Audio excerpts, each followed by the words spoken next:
Makakapagsasalita kaya ang mga tipak ng batong ito dito sa Ephesus? Ano ang sasabihin ng mga ito tungkol sa ating kasaysayan? Salamat at may natira sa ancient city na ito. Malalaman natin kung paano nanirahan ang mga Romano nung unang panahon.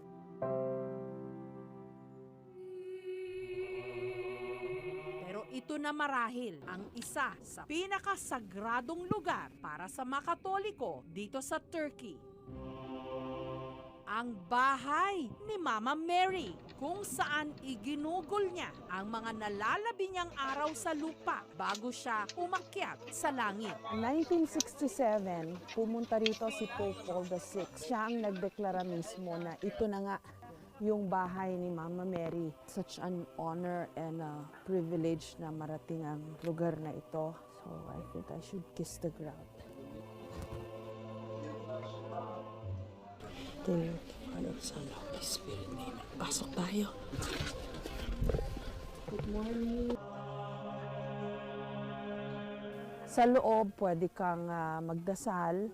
There's a statue of Mama Mary there. May mga offerings, may mga special gifts na binigay ng mga dumalaw na mga Santo Papa rito. Ito para sa aming pamilya, sa lahat ng aking mga kaibigan, katrabaho at ang kanilang mga pamilya. Higit lalo na dun sa mga may mga espesyal na pangangailangan.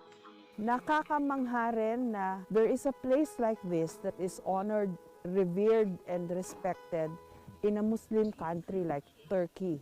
Si Alice, Marian devotee, nabisita na raw niya ang Holy Land kung saan ipinanganak ang Birheng Maria. Doon, ipinanalangin ni Alice na lumago sana ang sinimulan niyang negosyo. Mama Mary, please be my partner in business. I really owe to the Blessed Mother.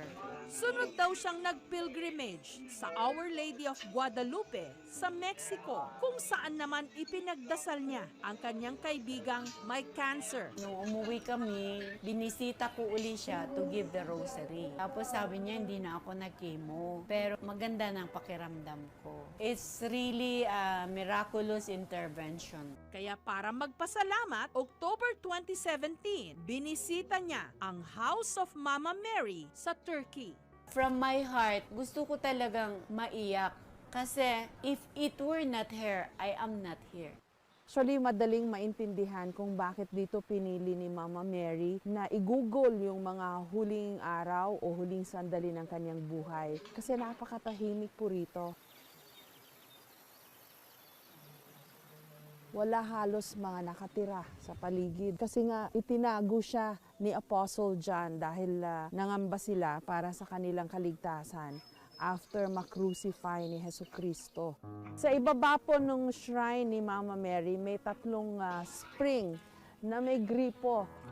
Sa paniniwala ng mga taga rito, maaring kaloob ito ng Diyos na biglang nagkaroon ng water source sa ibaba ng bahay ni Mama Mary. Kumukuha po sila ng tubig dito, nilalagay nila sa mga bote. And depende sa yung paniniwala kung alin sa mga gripong yan ang for health, for wealth, or for love.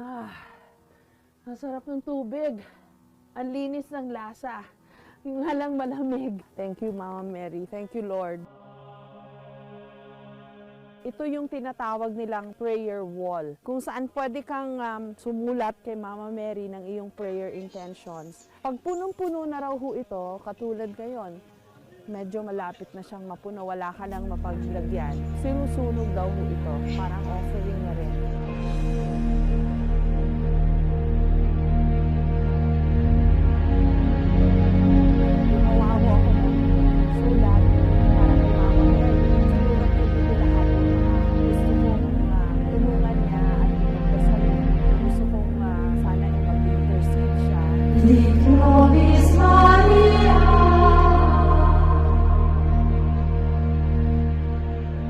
Nos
When I find myself in times of trouble, Mother Mary comes to me. Thanks for